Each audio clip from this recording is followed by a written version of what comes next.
My name is Crystal Olig, and I got to Hope Grimes as a young, tired mom of a 2-year-old and a 4-year-old. I used to show up at Summit when we were at Summit, usually with wet hair, barely making it. So grateful for nursery and just grateful that I had found a church. I didn't even know it was a Lutheran church when we started going. I just knew I needed church, and it was right around the corner from our house. So I showed up, and I'm still here.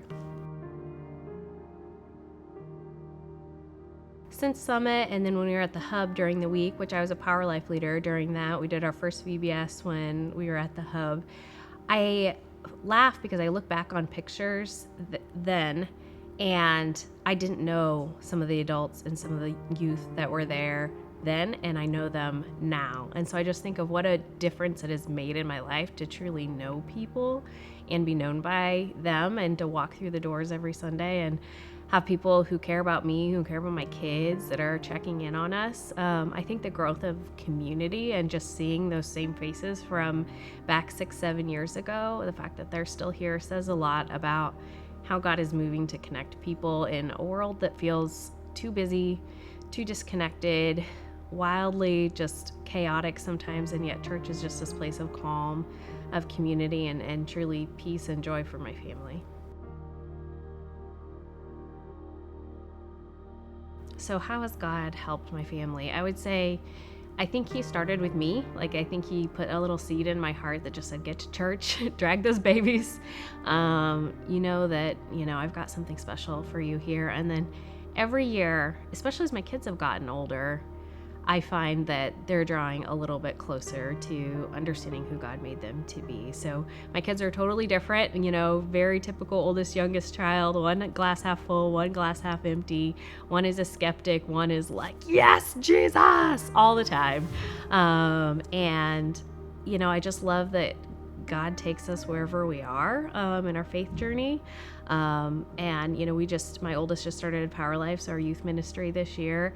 And my husband surprised me and signed up to be a Power Life leader for my son's group, because I think God has even spoken to him and said, this is really important. It's really important in this world where, our kids have so many new pressures that we didn't have to deal with growing up.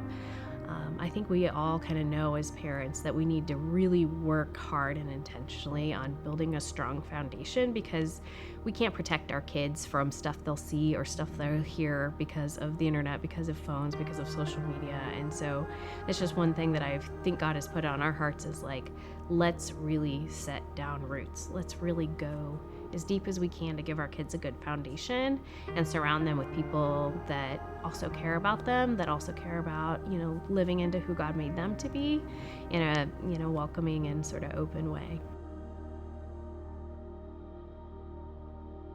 So I got started doing women's ministry actually kind of during COVID. I used to just come as a woman who would come to our monthly gathering that we do.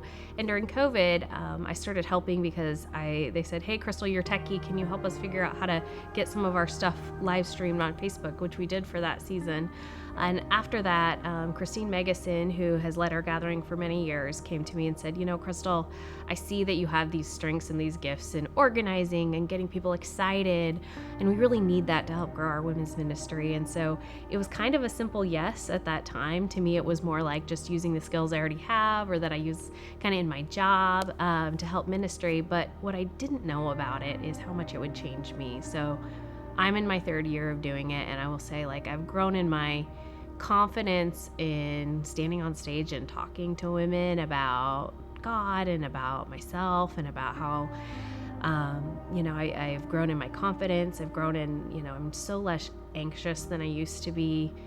I just know so many times I've had to just go through life and say, God, I don't have anything left. It's on you, because this is all I've got. And showing up and telling women and being authentic has been really important to me, because I feel like, if God can use me just for other moms and other women who are in our community, and touch their lives in some small way just by being myself and using the gifts he's given me, I feel like I've done something important for God. So I've been doing that, like I said, for 3 years, and I just love doing it, and I love connecting to women because our hearts sometimes just need each other. Women aren't always known for being the nicest to each other, and so like I want to be the kind of women that say like, come on, you can sit with us. So our ministry is intergenerational. We have women who are just maybe starting out in their careers or in marriage, all the way to women who are grandmothers, some even great grandmothers. So it's really just a wonderful place that women can come be themselves and worship in a different way, just with other women. I could probably go on forever about God moments where I've seen God working in my own life, God working in my husband's life, God working in the lives of women around here. The one that comes to mind most recently is just there was a woman who came to our most recent gathering when we kicked off the year, and I had never met her, but she filled out a prayer request card and she came up for prayer. And she just shared this story that she had an adult son who was really had some pretty severe mental health challenges where he wasn't always himself, didn't always know who he was. He's been, lost and found halfway around the world before. So just a really challenging situation. And she told me, you know what, this is in September. She said he's been lost again. Like, we don't actually know where he is since February. Crystal, and will you just pray for me? And so praying out loud, period, was a new thing for me when I started doing ministry. Praying with people is also a leap of faith that God will give you the right words to say to try to, come alongside whatever someone is going through. But we prayed together. We prayed that God would just break chains and just help her son in whatever way he could. And she came with so much faith that he would. And so probably, 3 weeks later, I noticed on the prayer card, she put her phone number down, and I thought, you know what, I'm just going to text her today and just let her know that I'm praying for her, I'm praying for her son. And I just said, may God let you know that he is with you today, and he's with your son. She texted me like 3 hours later that they found him. So it's just stuff like that where I just know, like, that wasn't my story. It was God's story, and I just got to be part of it. And I just think it is so cool. I talk to women's ministry all the time about how once you start to see, once you actually start to really listen and look for the things God is doing in our lives, he won't let you miss it. He will not let you miss all the moments where he is in your life, where he's giving you direction, if you have eyes to see. And all you have to do is just pray that he'll open your eyes to see them, and he actually will. Like, why do we have a conscience? Why do we have gut feelings? Like, where do we think that actually comes from? The Spirit of God lives in our bodies, and he talks to us. We just have to have eyes to see and ears to hear. And I've seen that so many times in all the things that I've done throughout ministry. And I just feel really lucky to be part of a community that's sort of helped me actually have a faith that can believe that, because that takes a lot. And not everybody's on the same page, and that's cool. But I believe it.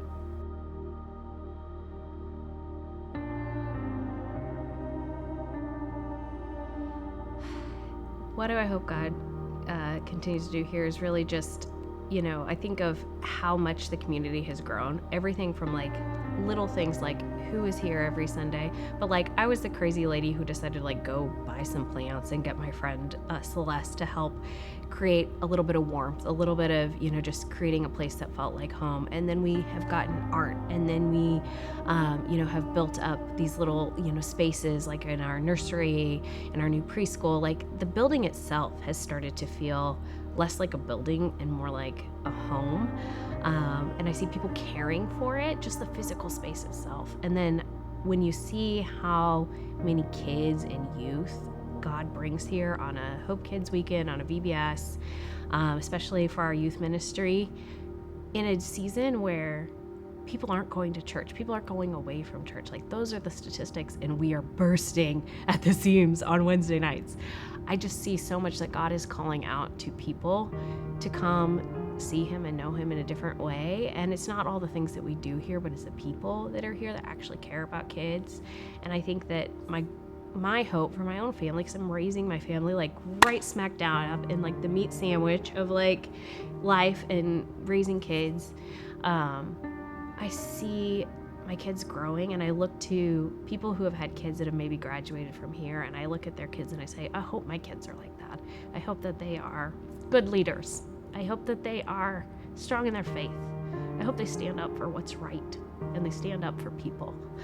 That's the kind of family I want to have. And I just think this is a place we can do that. I think of things like my kids might get married here. If anything really hard comes along, which it comes along for all of us, right? I'm lucky to have our parents are still alive. We have good health. Our kids are doing pretty well. But that season doesn't always last in a life. And so I think of this place as a place where no matter what happens to us and our family, I will have a place to go. My family will have a place to go where we'll be okay and we'll be looked after by people who care about us. And that's what the church means to me. So whether or not our kids get married here or whatever else, it's not really about the building, but it's about what the building allows us to do.